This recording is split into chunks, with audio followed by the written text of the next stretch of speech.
Hey everybody, it's Bill. So why do the PhD? For me, it's more of a personal challenge than anything. I love learning. I loved school when I was in, and the highest credential you could earn was PhD. It's like a mark of respect. It's at least I gave it respect to anybody who's earned one. You hear the stories of how hard it is and how long it is and all of that. So many years ago, I was looking at a PhD, back to over 20 years ago, in a field called scientific computation. I had my BS in physics. I just graduated, was very excited. Actually, it was in the senior year. There was a particular program I was interested in going, as I love computers. I've been doing them since I was 7. So I was talking about early 70s, okay? I've been doing computer stuff, writing assembly code back in the day, right? It was just new and fresh. And so I was like, man, I'm going to take the physics I love. I'm going to blend it with computers. I'm going to work on supercomputers. And I looked really hard and talked to, I actually narrowed it down to 1 or 2 schools and had conversations with the departments. I thought I was on my way. This was what I was going to go do. And then,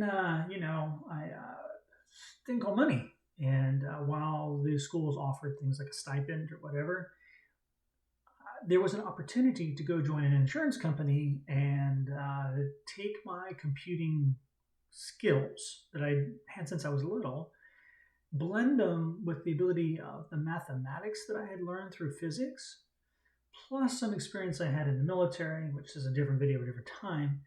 But I could blend them to help insurance companies bring to life things like actuarial tables.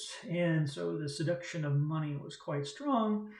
And I ended up bailing out of me going forward. And bailing out is probably not the right word, since I didn't formally go into a deep PhD program. But I stopped at my master's degree in computer science. So, there I was on my way, building everything up, and then boom, went off. And then I had 20 some years of time working in information technology, a phenomenal career. Financially, it was fantastic. I've been able to have a family. I mean, wonderful. Certainly no regrets. But that PhD was a looming piece of unfinished business, as it were. And I'm over 50, and I know that I have probably less days ahead of me than I have behind me. And that's okay. Life is life, and it's wonderful being at this point. But I don't want to waste it either. I don't want to not fulfill all the different goals I'd set for myself. There's a few I can't physically anymore do. When I was in the Army, I wanted to go to Ranger School. Never did that. And as well as I just can't go back and do. But intellectually, I can go back to school and get a PhD. Why not? My mind's not as sharp as it used to be. I have a few more times of not recalling things as quick. But I'm a whole lot smarter about being smarter than I was all those years ago.